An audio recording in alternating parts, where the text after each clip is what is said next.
Geekarific Gabfest with your hosts, Dorrinal, Brian, Niemeier, and Daddy Warpig. We are back.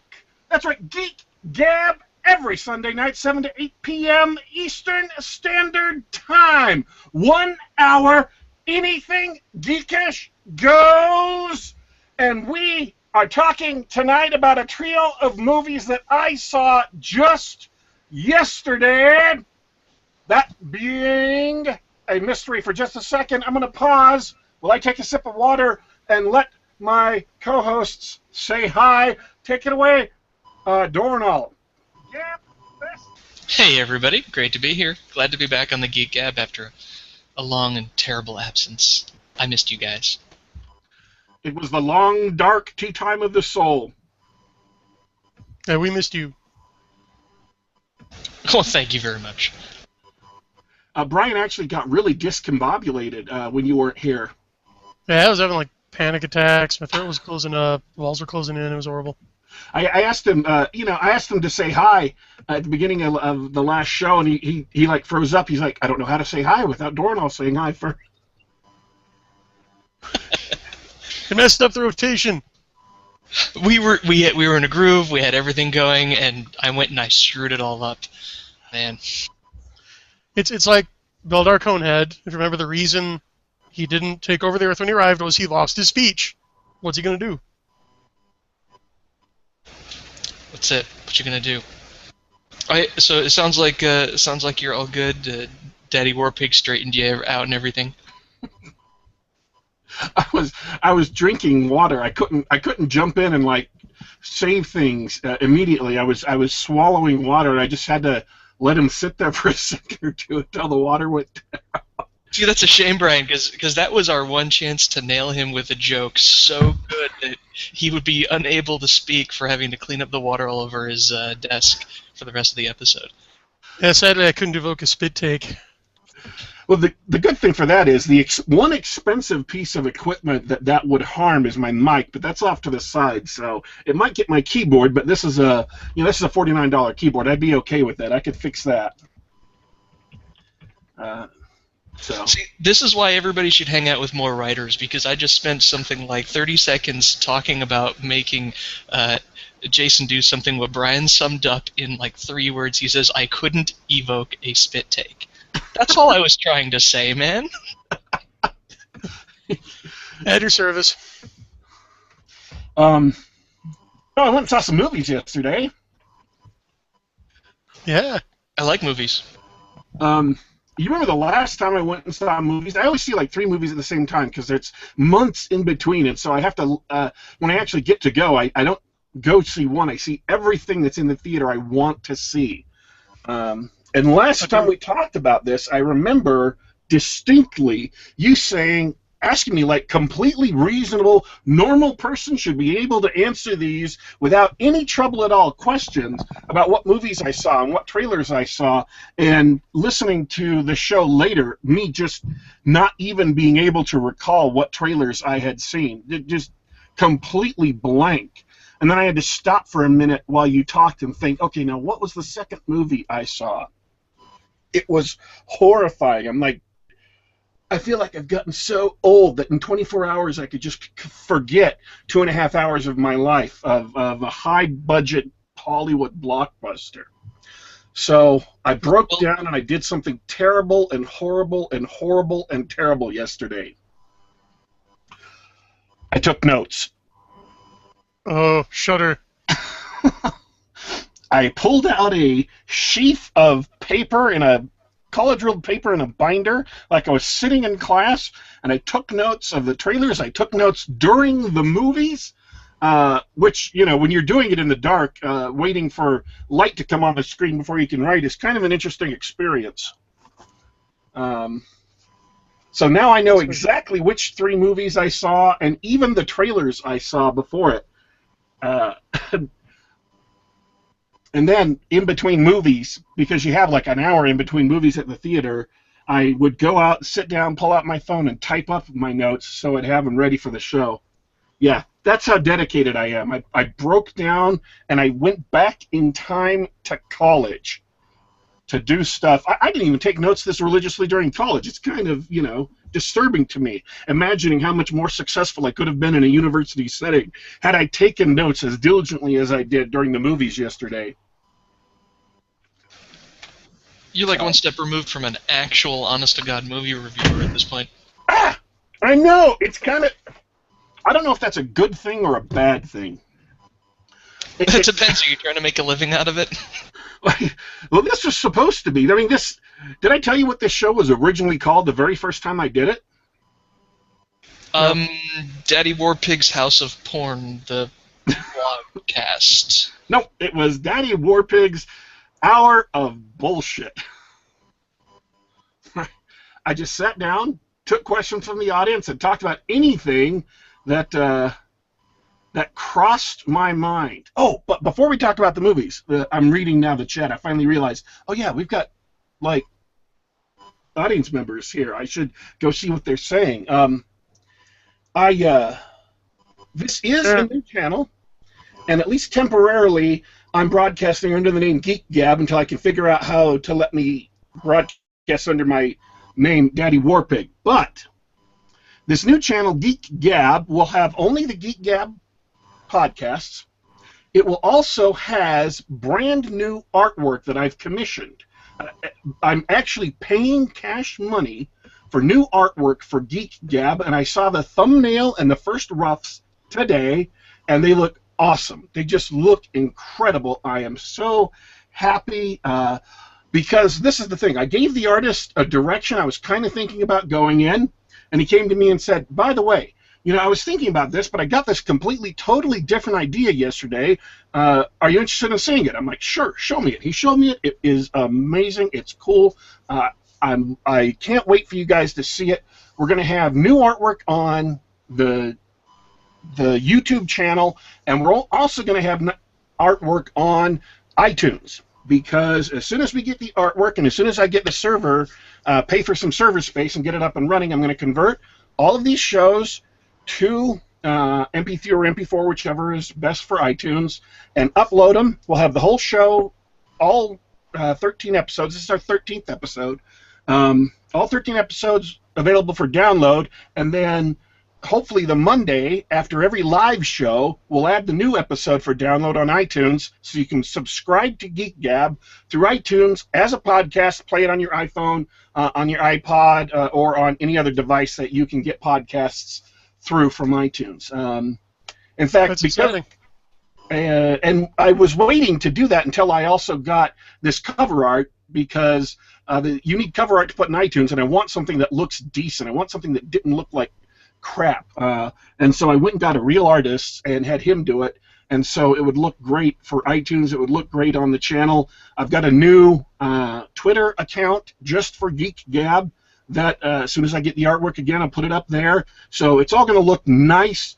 And today I got suggestions because I finally started soliciting a commission to do bumper music for the beginning and end, because you have to have that just to sound okay on iTunes. So hopefully, if I can figure out how to do it right through Google Hangout, we will have commissioned bumper music in the next couple of weeks for the show.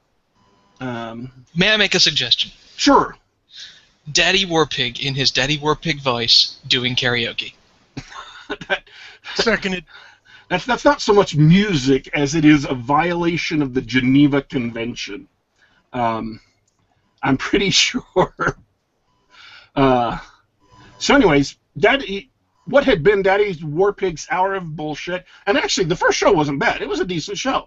We had people in the chat asking questions. I just got bored one day on Twitter, and I was talking with a bunch of people. I said, who wants to come in and talk for an hour about whatever it is I feel like talking about? They're like, okay. We came in, we talked about video games, we talked about books and stuff, and then the next week is the week I first had Dorrinal on, first had Stream Mom on, and that's when we did change the name to Geek Gab, and that's the first episode that's available. So things are moving along now. We're moved up to our own channel on YouTube, and we moved up to starting a podcast soon. We've got nice custom art, and we're going to have music soon. So yeah. Outstanding.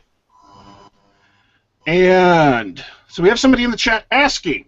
And don't worry, we're still going to be doing the live show. Even though we're doing a podcast, we're still going to be doing the live show because we want people to be able to ask questions. And we'll mention that in the podcast. By the way, if you want to turn in, for people listening to the podcast, if you want to tune in, you can tune in live. The new Geek Gab channel has a really cool feature. If you just go to the front page of it, it has a list of all the episodes, a list of all the movies YouTube videos I've liked under the channel. So all the geeky, cool videos that I think would be appropriate for Geek Gab that I've liked are all on there. And it will list right there both upcoming live events, which is this show, and recently completed live events. So if you're wondering what live events are going to be scheduled, as soon as they're scheduled, they will show up right there on the front page of the channel, and you can see them. And it also has all the episodes in order right on the front page. All you have to do is load up Geek Gab. Unfortunately, there's no easy link I can give you to say, oh, here it is. It's, you know, one of those long YouTube, crazy-ass YouTube URLs, but it's there. You can see it, and I'll put the link in the description if you guys want to go take a look at it and go, oh, that'll look so great once the art gets here. And it will look great once the art gets here. Well, that's interesting. I just want to note, I'm glad you're able to find artists to take your commission queries, because I've been looking for artists for my novels and having a really tough time finding anyone. Really? I got like 5 people in like an hour when I put it out on my Twitter. Well, you have like orders of magnitude more Twitter followers than I do, so that makes. Okay, that's true. And I even got people, you know, saying, okay, here's the kind of style I work in. I'm like, that looks cool. That's awesome. You know, I like that. I'll keep that in mind for something else. Yeah, like I've been going to cons and checking out DeviantArt and other websites, just doing Google searches for about 5 years and nothing. Really? Yeah, never get a response. I'm just really small time. Okay, I will pass along the Twitter suggestions I got from Twitter, people who are artists who are looking for commissions, because, I mean, this is paid art. I'm paying for the art, I'm paying for the music, because I want people who are professional, I want people who will do a great job, and that way also... Sorry? Oh, absolutely. Yeah, and I want to be able to own it so that no one can make a DMCA claim against this and say, hey, your music or your art violates this. I'm like, no, I paid for this, I own it, this is, you know, it's work for hire, they produce it, they did a great job.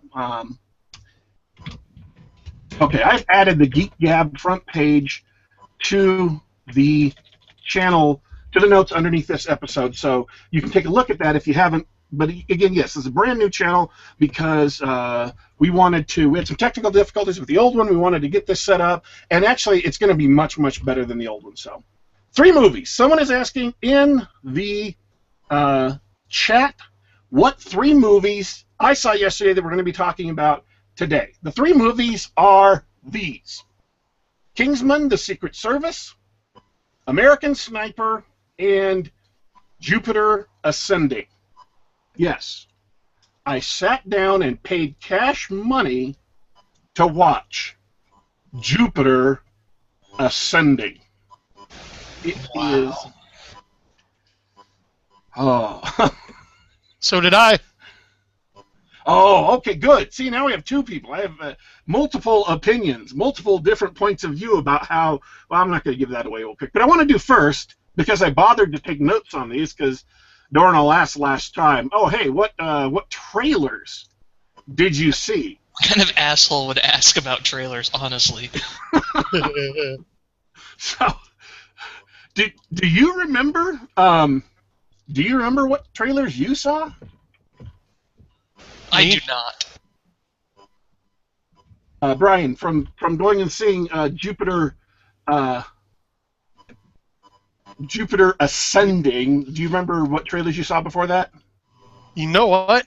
I was a little late, and it was Infinite Free Bring Your Own Bucket Popcorn Day, so I ran out to get some popcorn and missed most of them, and I don't remember the ones I saw. What I saw were mainly ads, so sorry. Okay. Let me ask Dorrinal real quick. How many of these 3 movies have either of you seen? I've only seen American Sniper out of the three. Okay. I've seen all of them except Kingsman. Okay. So we've got good coverage. We've got at least 2 people on every movie. You could make a Venn diagram. It'd be great. Except Kingsman. Okay, I'm going to be the only person on Kingsman. Okay. Man, I'm working through that in my head like it matters. Like it's going to change anything at this point in the show. Like I'm suddenly going to save the show by being able to work that out in my head. Okay. There you are. So let's start with trailers. These are the trailers I saw. I'll just run through these real quick because some of these look good, some of these look crap as usual. Run All Night. It's a Liam Neeson action movie, so Liam Neeson is playing Liam Neeson.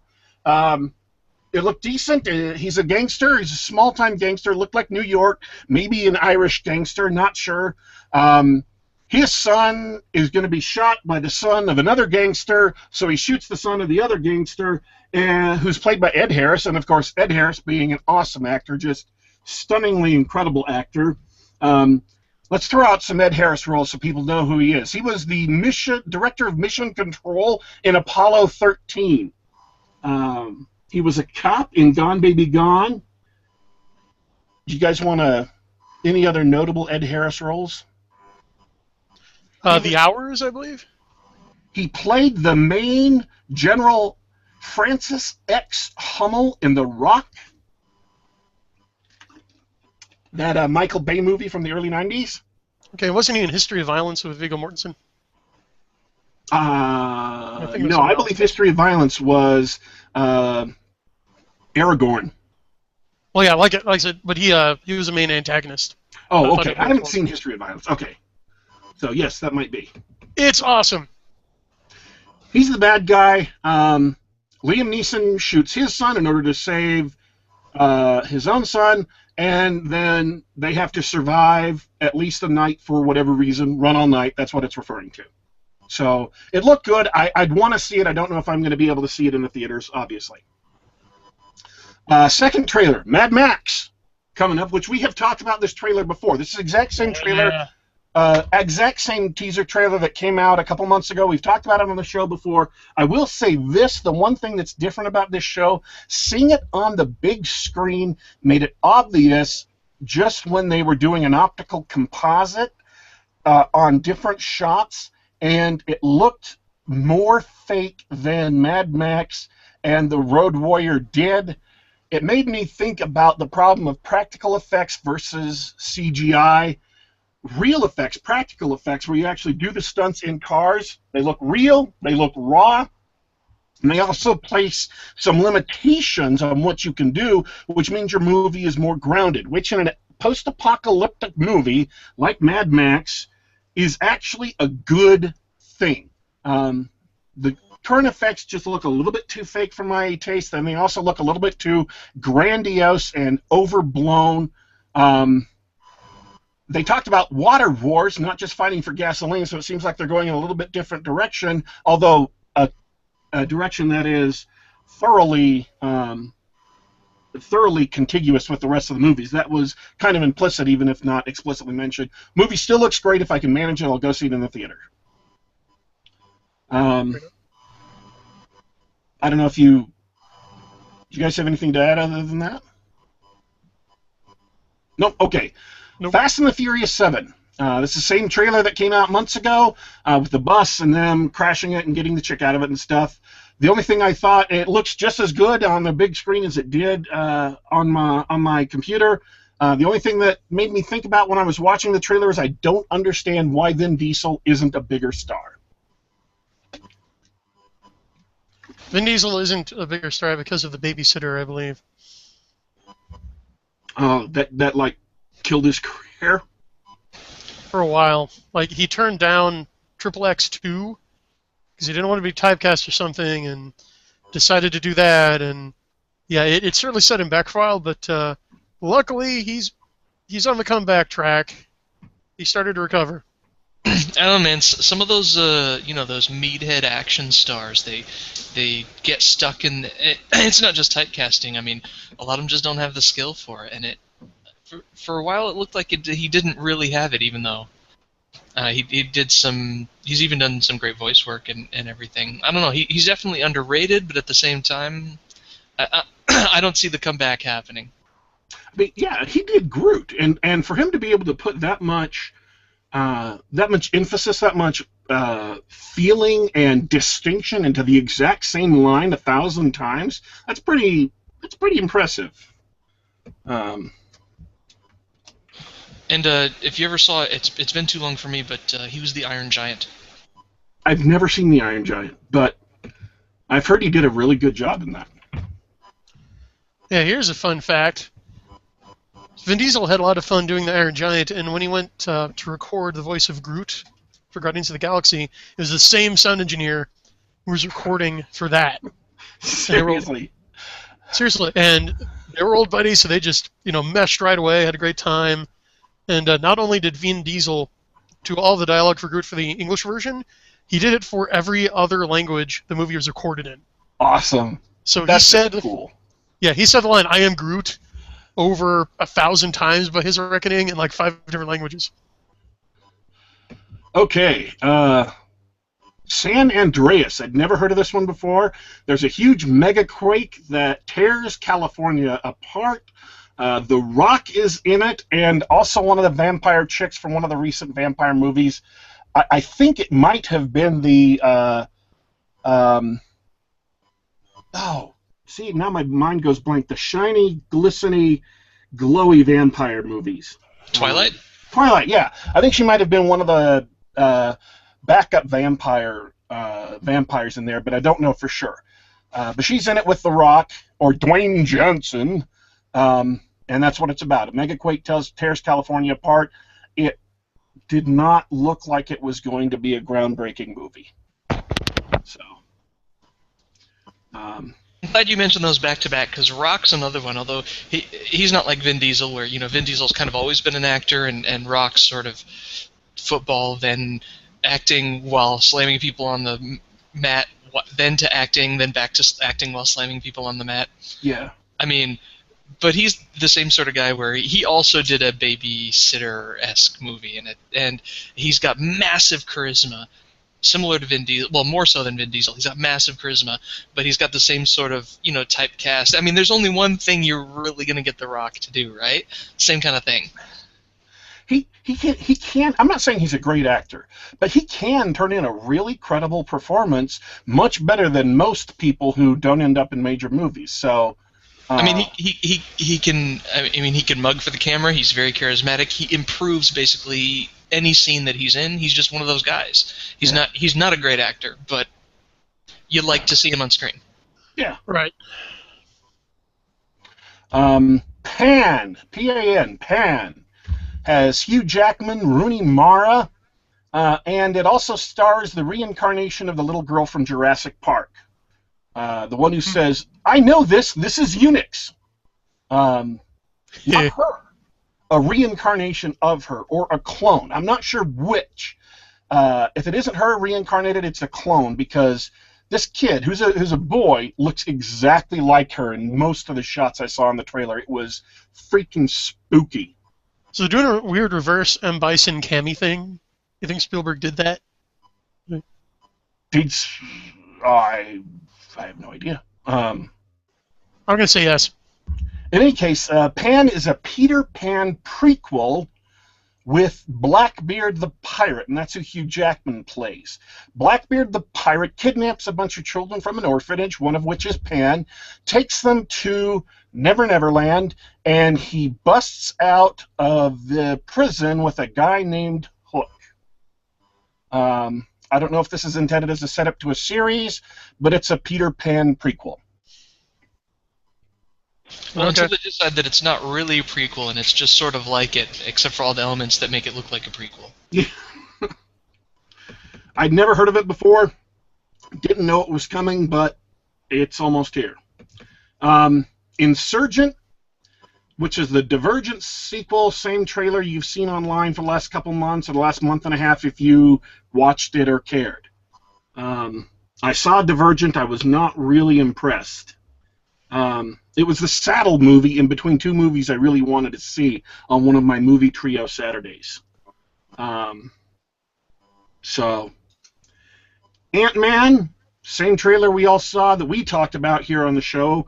and I posted about on the blog. So nothing new there. Although, again, Paul Rudd looks like a credible action hero, which is surprising. I want to reiterate that because he still looks like a credible action hero, even on the big screen, and it's still surprising to me. Understandable. And the last trailer I saw was Spy. Melissa McCarthy, who is someone who's flown entirely underneath my radar because I've never seen anything she's been in at all ever.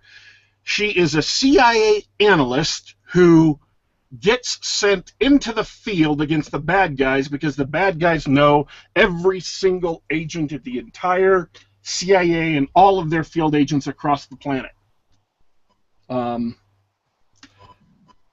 have the knock list. That would seem to be a big problem to me, that Melissa McCarthy wouldn't be able to solve that. In fact, I'm pretty sure that would be the ultimate disaster for a spy agency. Just that would kill the CIA dead, no matter what Melissa McCarthy did. That's my opinion. Could be wrong. Not an intelligence officer. But, yeah, so they sent Melissa McCarthy into the field. Do you guys know who Melissa McCarthy is? Have you seen her in something? Sure. I've seen Bridesmaids. The Okay. name sounds familiar. I'm drawing a blank on the face. She was in a recent movie with, for the love of God, can I not remember names today?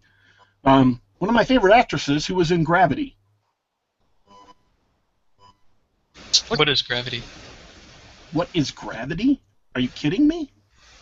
Is that the one with Sandra Bullock and Sandra Bullock. and the guy from ER? What's his name? Danny Ocean? Yeah, that's him. Danny Ocean. Man, what happened to that guy?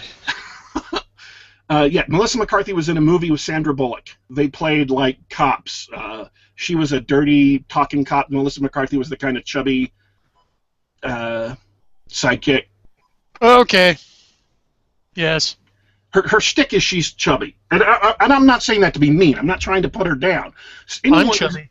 Anyone who's managed to score that many, comedies at least has a lot of talent going for them, more than the vast majority of people. I mean, everybody sneers at actors and actresses, many times for good reason, but if you have enough talent to get into a major movie that puts you well above, 1 out of a million people in the general population. So she's obviously talented, but her primary shtick is she's chubby. She's got a big round moon face. I'm not trying to be mean. I think chubby might be understating it, but I think you've got the right idea. I think of her as like Chris Farley without all the cocaine. Yeah, she's a female Chris Farley kind of. So those are the trailers. I don't know any of those get you excited. I'm most excited about Ant-Man, Mad Max. I'm looking forward to Fast and the Furious and Run All Night. The rest of them are I don't care about one way or the other. So. On to the movies. unless you guys have any questions about the trailers. Come on. I thought those were the movies. Yes, I saw a dozen movies yesterday. I was mad. I'm going to do these in chronological order because why the hell not? Which will put Jupiter Ascending last, by the way. We've got about half an hour left. We can spend about 10 minutes on each movie. Kingsmen, The Secret Service. I tell you what I liked about this movie right off the bat. It starts off with Money for Nothing by Dire Straits. I pulled out my notepad. I was writing something down, and Money for Nothing started playing. I looked up at the screen, and I'm like, wow, I like this movie already. Starts off in Afghanistan, 1997. A bunch of British agents are in a room with a jihadi. He pulls a grenade. One of the agents jumps on top of him. The grenade goes off and kills him. Turns out this agent who just got killed is a trainee. This is the first mission. He just graduated training. This is his first mission in the field. He got killed because the person who sponsored him did not find the grenade when he searched the jihadi. So, the person who sponsored him, his name's Harry Hart. He feels guilty. He goes to the family's house to tell him we're sorry. He died in the line of duty, but we can't tell you why. The mom gets upset. He tries to give her this medal that he won for his bravery. She won't take it, so she gives the medal to the Sun and tells Sam, hey, call this number on the back, use this secret code phrase, you can do it once, and we'll come and get you out of a jam. So, now we're in 2015.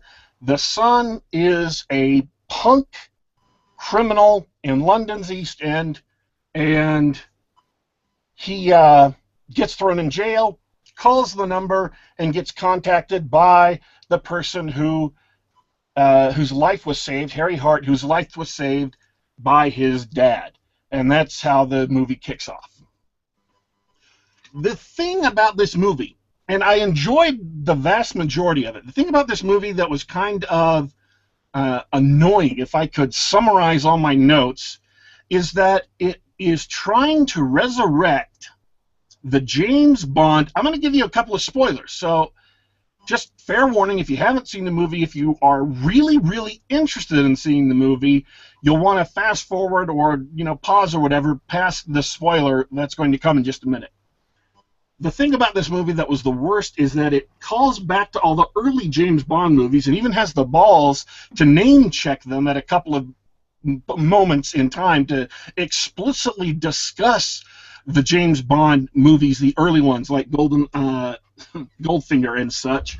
But at the same time, in the middle of doing all of this light-hearted spy action, all of a sudden, out of nowhere, there is a massive, bloody, brutal, nasty fight scene. I'll be perfectly honest, a massacre scene that takes place, and you're just shocked because it is a complete tonal change from the entire rest of the movie.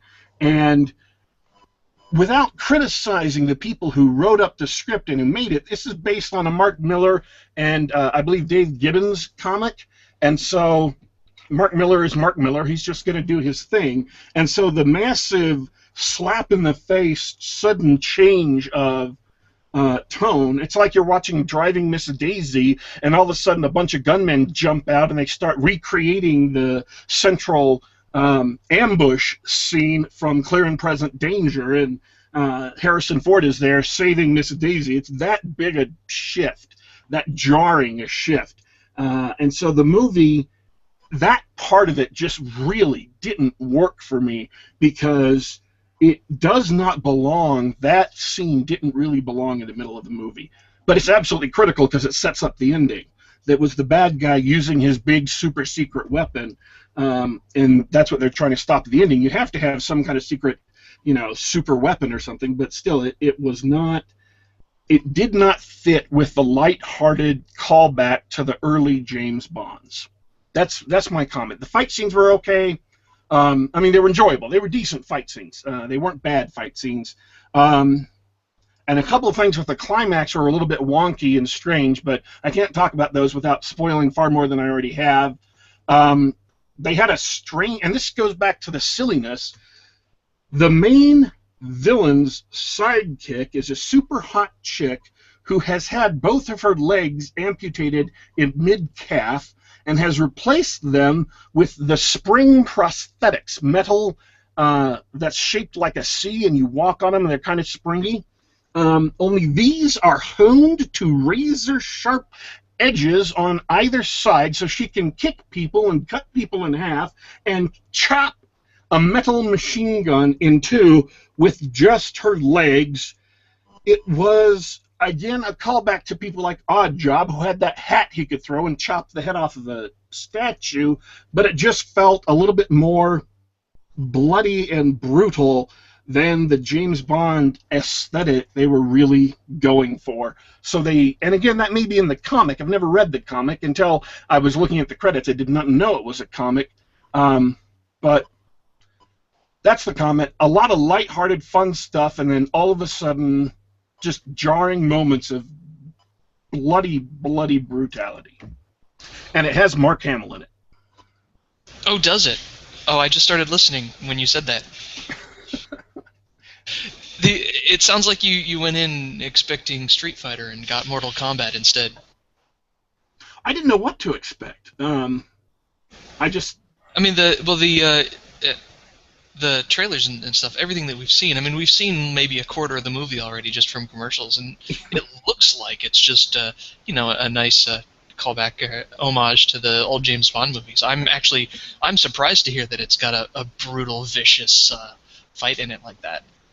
Let me tell you how brutal and vicious. I'm talking 28 Days Later, brutal and vicious. Ooh. If you remember the climactic scene of 28 Days Later where he's running through the mansion and chopping up soldiers one by one, and then the other zombies are there running in and eating soldiers and stuff, killing them, it's that bloody and brutal and far more explicit than 28 Days Later was. That's really strange. I almost saw that movie this week, and I don't know. I mean, I'm not saying it's a bad movie, but you've just got to be, just be forewarned. Jarring transition without any warning right in the middle of the movie. So there's a bunch of other, comments that are good comments, but that's the bottom line, really. So you do recommend it? If you like spy movies, it's worth seeing. If you like action movies, it's worth seeing. Yeah, I mean, I recommend it if you like those. What if you didn't like not just action movies, like those brutal, gory fight movies? What if you don't like that sort of thing, but you really love the old James Bond stuff? Yeah, if you don't like brutal, gory, if that is not your cup of tea, and it's an R-rated movie, so it's just be prepared for an R-rated movie. Know that kind of brutal fight scene is right there. About 2/3 of the way through. If you really can't handle that, you don't want to see that kind of level of blood and combat and explicit violence, then I wouldn't see the movie. It's not worth that.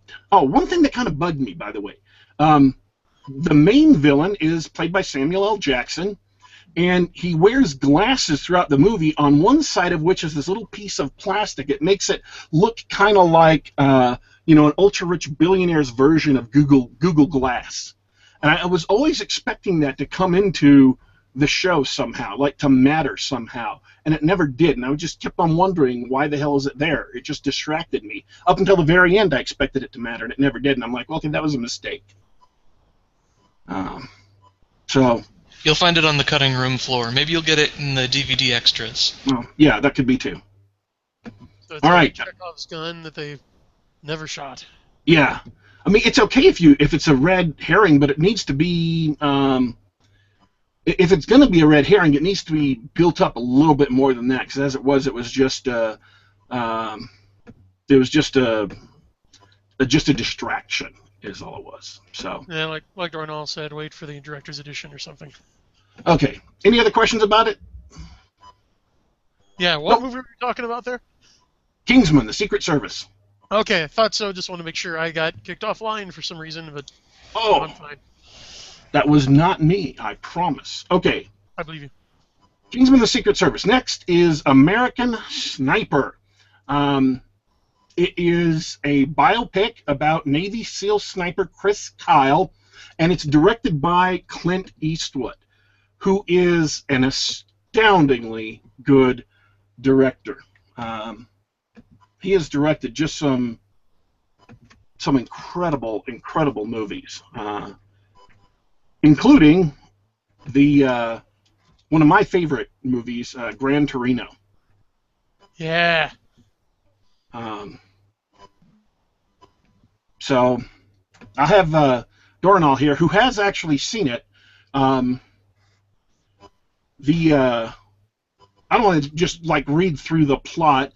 Most of what I've got are chronological list of plot points and stuff. But he's a Navy SEAL sniper. He after a terrorist attack, I believe in 1998, he joined. 30 years old. He joins the military, goes into the Navy, gets sent to SEAL school. It's called Bud S. He gets through SEAL school and gets trained as a sniper at the age of 30. He gets through SEAL school, which is just impressive. Because SEAL school is tough, it is rough, they do the best they can to drive you out, to make you quit, and most people who go through SEAL school are, 20, 23, 24. Getting through it at the age of 30 is just really impressive. He goes on to become a sniper in the Iraq War. does 4 tours of duty, is the most has the most kills of any sniper in U.S.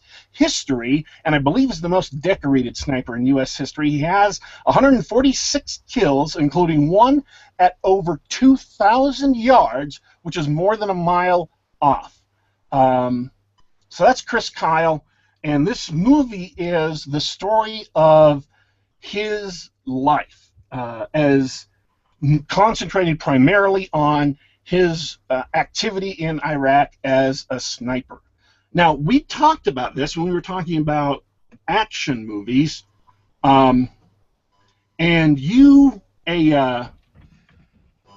recommended it, Dorrinal, right? Absolutely. I think it's a great movie. A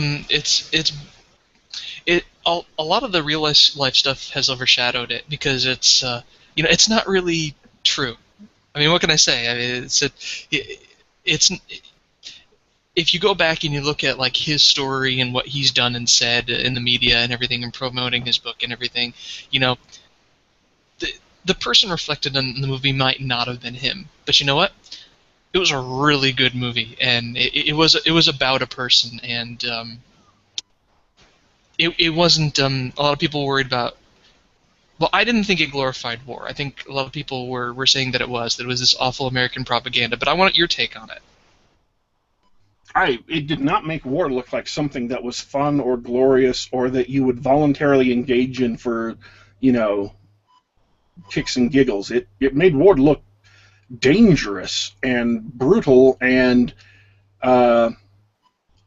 it definitely made soldiers look like people who were doing something impressive by standing up to that sort of circumstances and being able to fight in a war. And so, yes, it made soldiers look just surviving that, just fighting in that, and being able to keep your head and push forward and do what you're supposed to do is impressive. So, yes, it complimented warriors, but it does not make war look like something you want to go marching off to because you feel like it's great. I do not see it as an advertisement for either war or just for joining the military for no good reason. Yeah. I know I, for one, didn't walk out of the theater going, wow, war is fun and sexy. I'm going to go to new countries to meet new interesting people and kill them right now. What about the patriotic message? Was it a little too America's awesome for you, or what?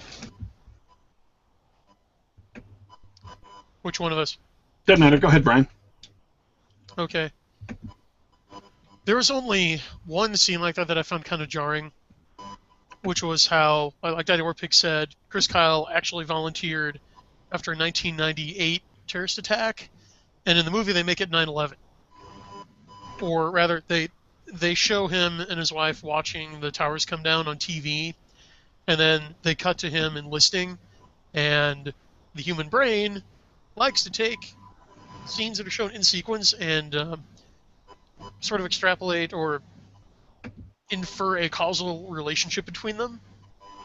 So they don't explicitly say that 9/11 is why he joined, but it's very heavily implied, which, like you said, isn't true. But again, Dorrinal, I think you've got it right that film is a visual entertainment medium, and to be entertaining, sometimes you've got to simplify things or combine things.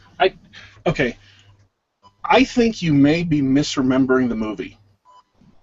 Well, I've seen other people make this complaint. Then somebody didn't take notes during the movie, because this is what I'm serious. I took notes, and so I have these plot points explicitly down. All right, go for it. Terrorist attack on embassy in 1998, stops writing rodeo and joins up. Movie's quick moving, has a lot of story to tell at this point. He goes into SEAL training. It's incredibly tough, looking for quitters. Shows how brutal and punishing SEAL school is. After graduating, goes to a bar, and they're throwing darts at a SEAL's bare back. Meets a woman at a bar. Then they go into sniper training, and I wrote down some of the cool sniper training quotes here. And then, right when they get married, or right before they get married, the World Trade Center happens, and then the day they get married, they get notice that they're being sent to Iraq, and then the next scene is Welcome to Fallujah, the Wild West of the Old East. And so the 9/11 happens after he's enlisted, because he's already gone through Bud School, because he doesn't meet her at all until the last night at Bud S. School. And then they are together for a while before they get married, but 9/11 happens before they get married. All right, well, you know what? The human memory is infinitely fallible, so I'm going to trust your notes over my, like, month-old fuzzy memory now. So, okay, I cheerfully recanted. I have no objection with the movie's mention of 9/11 then. Oh man, we're not letting him take any more notes, are we? I will say that. Okay, I want to switch gears because the one thing that really had me scratching my head in the movie, I'm not gonna explain it. I'm not gonna bias you. I want to know, was there anything in the movie that sort of made you scratch your head and go, "What's going on here?" I tell you what, and it was just one line, and it did not need to be there because it was dumb. At one point, they say, by the way, we're going to win the war if we build this one wall in this one city, and it might have even been in Sadr City, but this one sniper keeps shooting the engineers, so we need you to go in and kill the sniper so we'll win the war. That was one line, very, very quick, just zoomed past, and I was looking at the screen thinking, what the hell? Two things. One, that doesn't make any sense from not only history, but how you would fight and win a war. And two, it isn't necessary. Me as a writer was thinking it isn't necessary for the story. You already have him being personally dedicated, and I don't know, I think this is fictional. I think they made this up for the movie, personally dedicated to fighting and finding this one particular enemy sniper who is responsible for all of these American casualties. You didn't need to also throw in there that he was winning the war by taking him out. That was utterly bizarre to me. Is that what you're talking about? Actually, that one line sort of sums it all up, but it was the whole obviously made by Hollywood plot line of the beautiful parkour. What was it? The beautiful parkour running sniper. It was. I'm like, this is weird. I have a feeling this never happened. Yeah. I mean, I haven't read the book. I'd have to read the book to make sure. But yeah, I that's a Hollywood creation, it seems to me. I just do not see that being real. Yeah, I haven't researched it myself, but again, I've read a lot of reviews of the movie, and a couple of them mentioned that that guy wasn't necessarily made up, but he was a composite. He may have been made up. He may have been kind of a composite of other characters, but again, it's Hollywood, it's film, visual language of film. You need a villain, you need a bad guy for the hero to triumph over. Well, that's the right word for it. I mean, I'm sitting there watching the movie going, well, this is really great. This is really interesting, like what this guy is going through. And well, hold on a second. the way they're shooting this guy, presenting this guy, like through the language of film, they're telling me that this is a villain. And what is a villain doing in this movie? I don't get it. Yeah. Yeah. I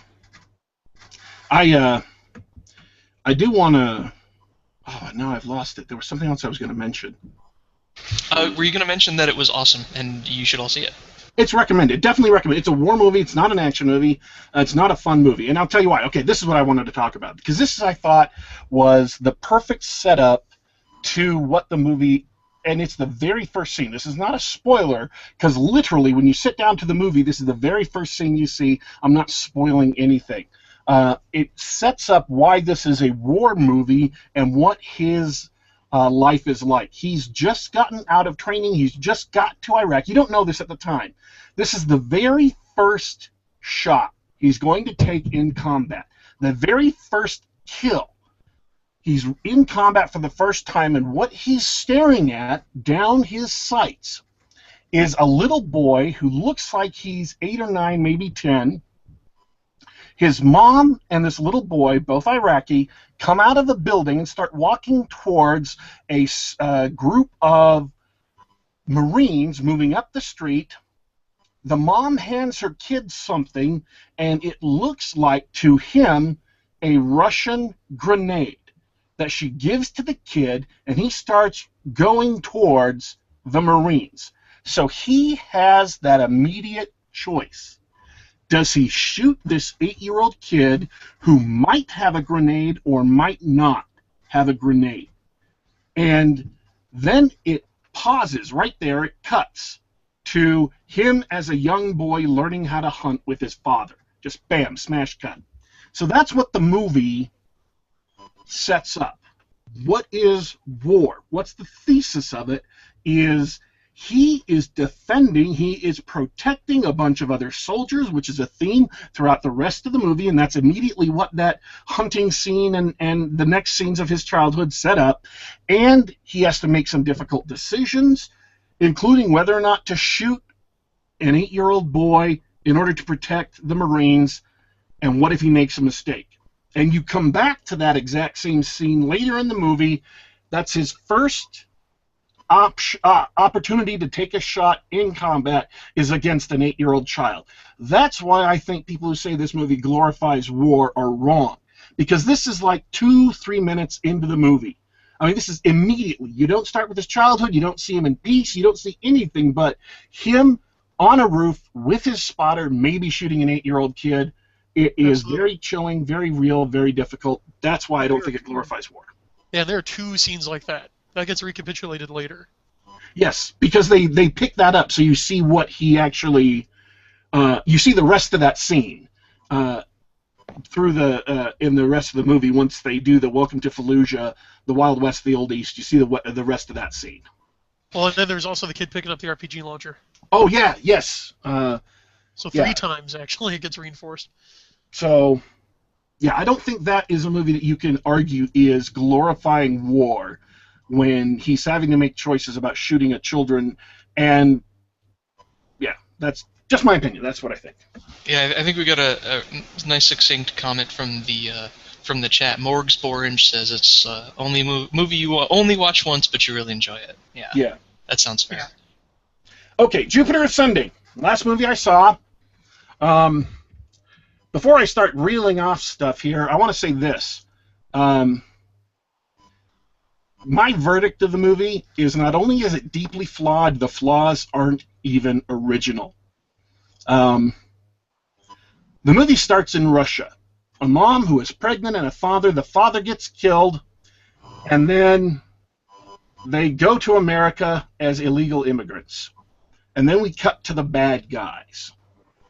The bad guys are planet eaters. Again, I'm not giving anything away. This is like 5 minutes into the movie. That's not a spoiler, folks. That's just a plot point at that point. 5 minutes into the movie, you find out the bad guys are people who eat planets. They kill all the humans who live on the planet and suck them dry. They are literally piles of blue dust. Reminds me of Night of the Comet, only that was piles of red dust. And then, this is my comment. This is why I say the flaws aren't even original. The entire movie is shot not in black and white, but in orange and blue. The entire movie is in orange and blue. We have computers nowadays, and this movie is almost entirely CGI, that can put on the screen anything we can imagine in our brains. And apparently, the only thing that Hollywood can imagine right now is blue and orange shades, because everything is orange and blue, and it annoys the hell out of me. And that shows the weaknesses of this movie, is that it does exactly the same wrong things as every other over-budgeted wannabe blockbuster CGI action movie spectacular. I know, I think both of you have also seen this, so I will pause and let you say whatever you want. Well, I did. Dorrinal, did you see it? No, I'm just going to sit back and relax and listen to this one. Okay. Fair enough. I liked it. I'm probably going to disagree with Daddy Warpig about everything he says. So fight! Hold on. I need to get my infinite popcorn bucket. I'll lend you mine through the internet. Okay. I did enjoy this one because it's an honest-to-goodness space opera. That's my favorite genre. That's the genre I prefer to write in. So one, I like seeing that this genre is popular, like this and Guardians of the Galaxy before it. You got the new Star Wars movies coming out, which are really in a class by themselves. But I'm glad to see there's at least some interest for this, although possibly not as much as I'd like because Daddy Warpig will be happy to know that Jupiter Ascending bombed. But yeah, I will agree it has deep flaws, mainly tonal dissonance. Like there are scenes in it, without giving too much away, that feel like they're stolen from another movie. More specifically, Douglas Adams movie, but Yeah. probably get a Oh, hint. yeah. You know what I'm talking about. Yep. Yes, there's some tonal dissonance in there.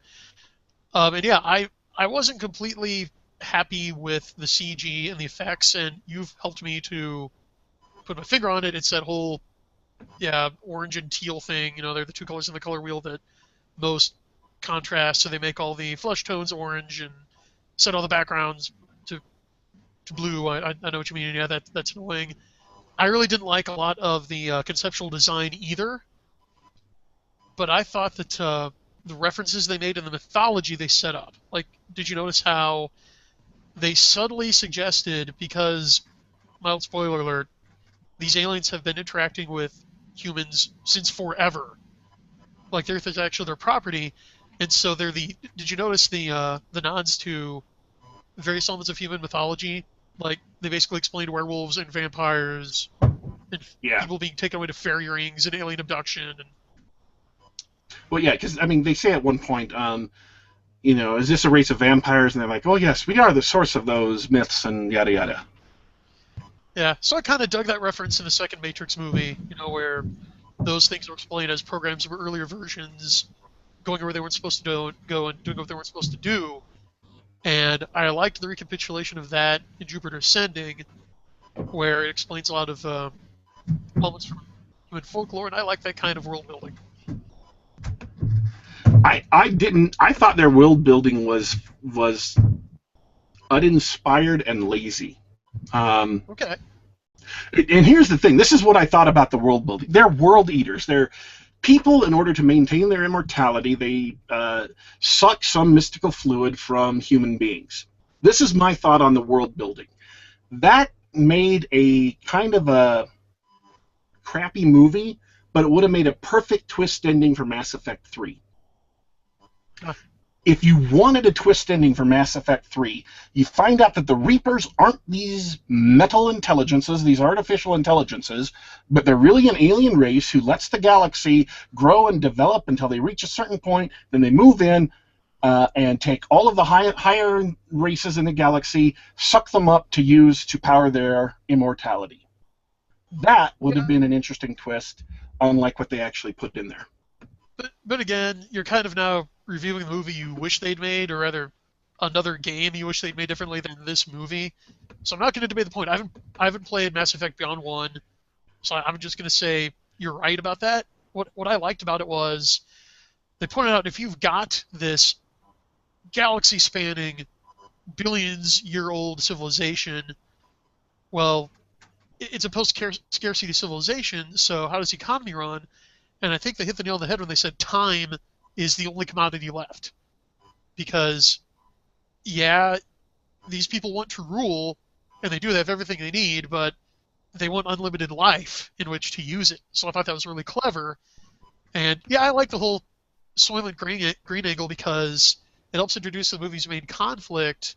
Because, the Wachowskis like their Philosophy 101 movie plots. Well, it's a great example of the dangers of runaway utilitarianism and consequentialism, where you got your ledger out, and if you've got one more mark in the pro side than in the con side, then you do it, and it's morally okay.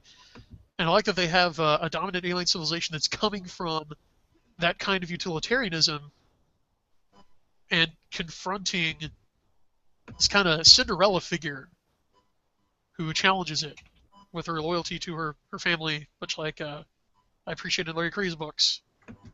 So that was my takeaway from the world building. They had someone online mentioned when I mentioned I was going to see these movies. They said, "Yeah, it's Cinderella in space." Yes.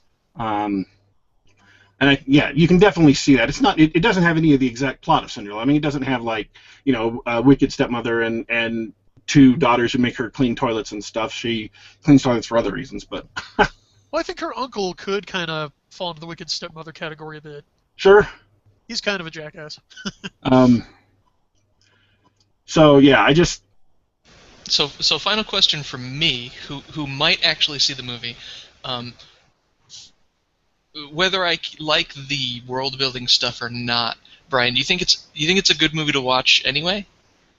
I would wait for rental. Too many technical difficulties. Yeah, I wouldn't pay full price to see it in the theater. Certainly wouldn't see it in 3D. But if it's on Netflix sometime, at least start watching the first. Give it half an hour and see if it hooks you. And if not, I can totally understand because Warpig does bring up some good points. But I think that the movie's faults, and there are many, are made up for by enough elements that were good enough to keep me interested. It had stuff of particular interest to me, so I fully understand why someone else who isn't me might not like it and might pass. Cool. Sounds kind of interesting, actually. Maybe I will. Right. We are out of time. That is an hour. I will let you guys finish if you have anything else to say. Well, I'm making chili and I have to go check it, so I think I'm good. Okay. Anything, Dorrinal? It's been great. Love talking to you guys. Happy to be back. All right. This is Geek Gab, folks. Once a week, Sunday night, 7 to 8 p.m. Eastern Standard Time. All play, no word, anything geekish goes. Right here on the Geek Gab channel on YouTube. Please subscribe because we have moved to a new channel, and so all of our 400 subscribers are gone. We are back down to, I think, 10 people now, 10 subscribers. You can catch all of us online on Twitter. The addresses are in the notes at the bottom. You can catch me at my blog, The House of Geekery, daddywarpig.com. Once again, that's daddywarpig.com. Catch me on Twitter at daddy_warpig. And Brian Niemeier has his own website, Kairos. It's brianniemeier.com. And if you want to know how to spell that, the link and the spelling is down in the bottom. Thanks for tuning in. And thanks for checking out our new channel. We will next week hopefully have great new art. And we will be starting up a podcast soon. We are your hosts. Signing off for tonight. We will be back.